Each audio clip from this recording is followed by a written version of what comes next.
Passing game. How do you balance that with knowing we can pass all over them, knowing we're going to need to run the ball later in the year in bad weather? Like, how do you balance that as a play caller? Well, I think we look at what the opponent is, what the matchup is, what we see for tendencies, and then take what they're giving you, and based on the play call.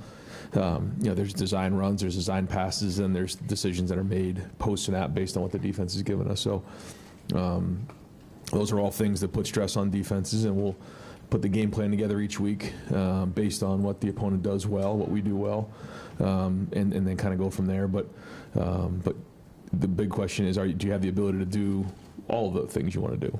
And obviously running and passing are the top two, so we've got to be able to do both of them.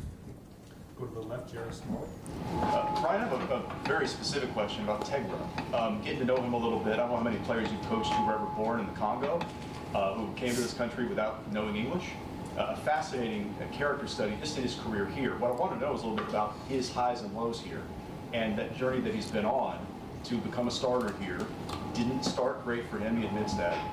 Why do you think he's been able to progress to the point that he's been able to succeed, learning the sport, developing who he is physically, and performing that way? Yeah, I've had the pleasure of coaching a few players from Congo, and very proud family that Tegra comes from, and very proud of their heritage and their culture. And you can see that the minute we walked in the home to do the recruiting visit, and he has a great support system at home, and I think that plays into his success. He understands what he wants to do with the game of football. I remember being in his recruiting visit, and he'd have the games kind of running on loop at the house where he'd be watching the Ohio State games, and so he liked football. I don't think football was a game that his family grew up with, and he's really done a good job since he's been here of growing each week, getting better. He certainly has the size and has the ability, and each year his football IQ is getting better and better, understanding the game. And so, like you said, everybody has their own journey along the way, and I think that his journey has been a story of somebody who each week is taking what he gets on the field, learning and growing and getting back to work, and he's a guy who shows up every day ready to work. I think the guys appreciate that part of him, and I still think his best football is ahead of him. When you look at Julian, I know you don't come into the season with predetermined expectations. Would you ever imagine you'd be sitting here in the second off week and this is where he would be? And has that had to change the offensive game plan a little bit to let him do more halfway through the season? I try not to have too many expectations. You're just not too sure how things are going to shake.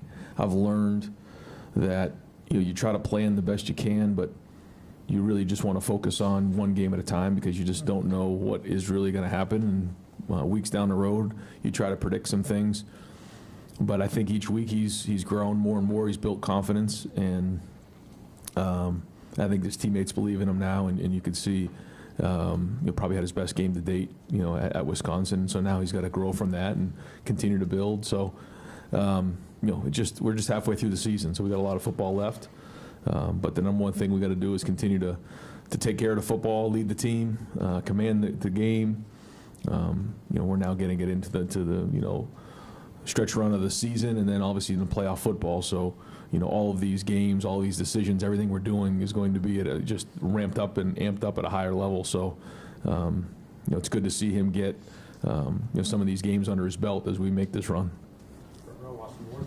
I know that PFF grades are not gospel or value really to you of any kind, but Tegra seems like he's been in a rough patch the last couple of weeks, and Josh has had those opportunities.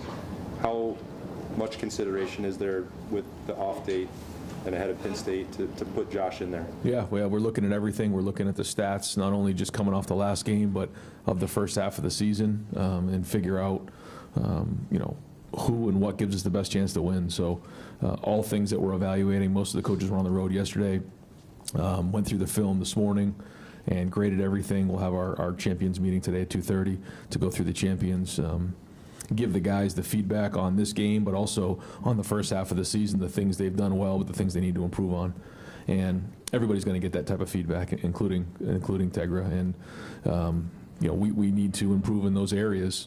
That everybody has to work on.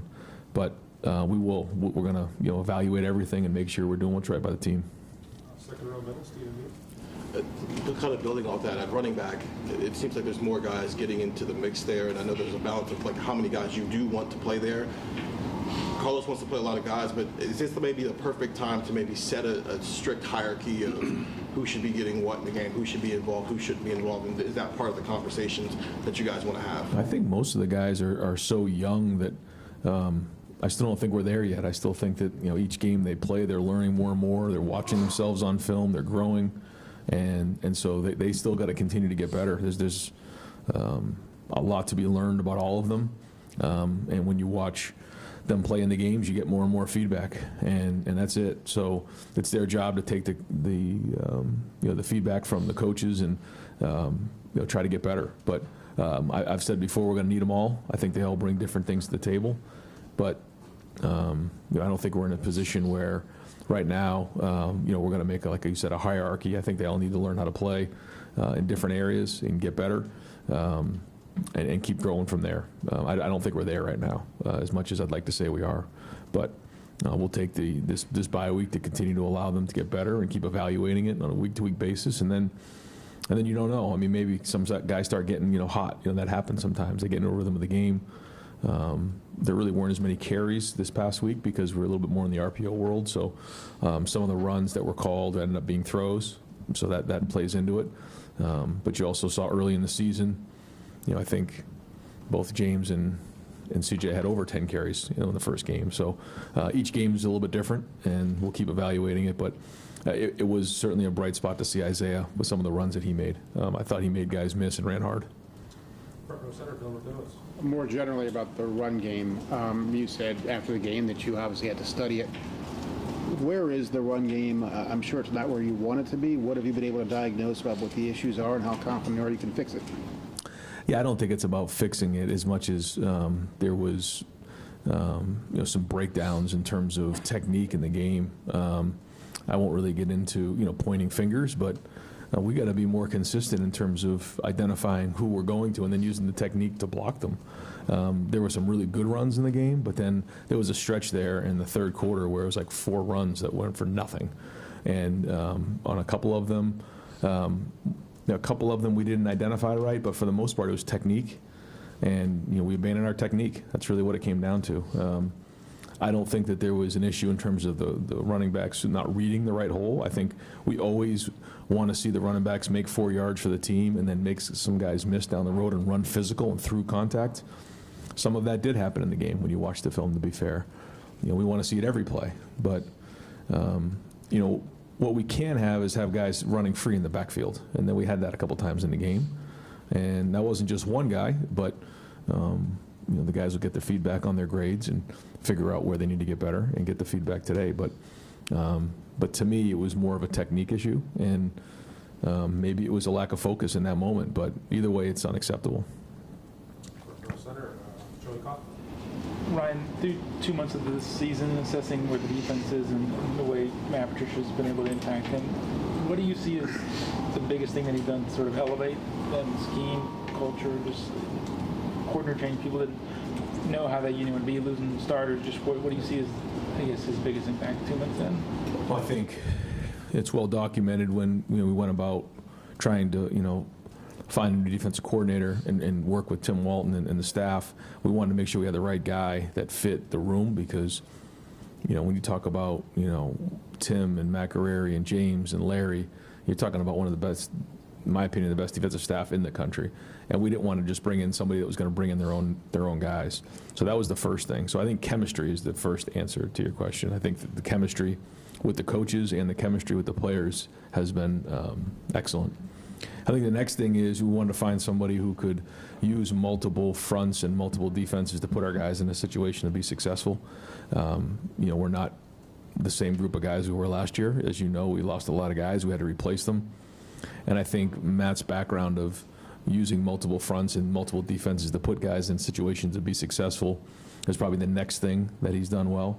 And then I think the ability of our players to buy into the system and also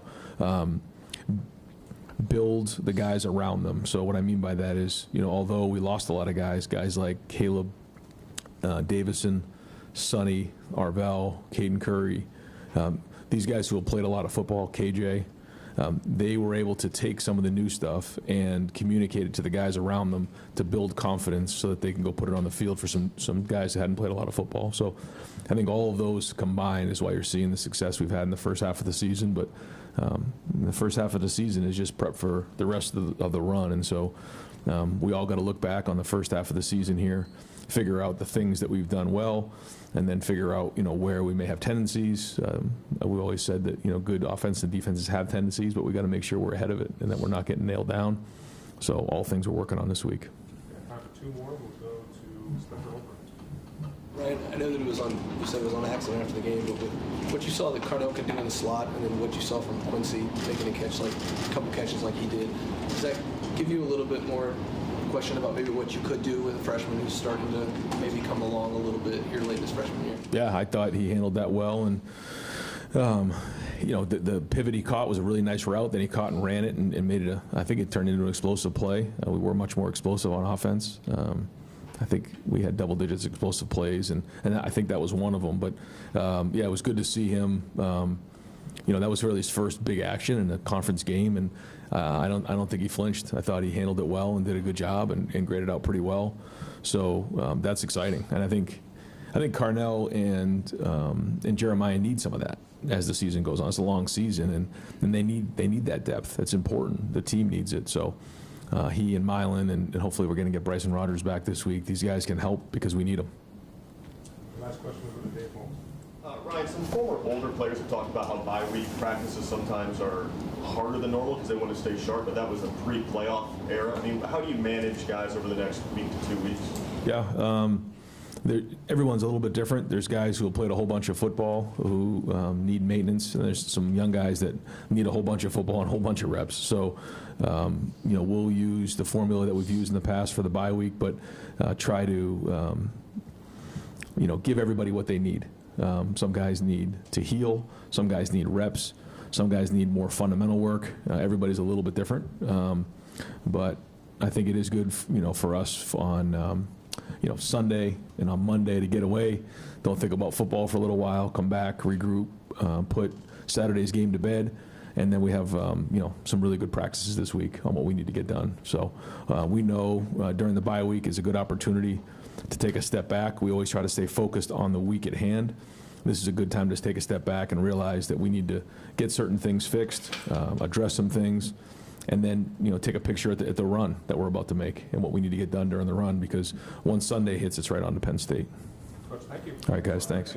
Thanks for watching. For more NBC4, download the NBC4 streaming app. You'll get free 24/7 local programming streamed straight to your living room. Just search NBC4 Columbus on your Apple TV, Amazon Fire, Roku, or Samsung device.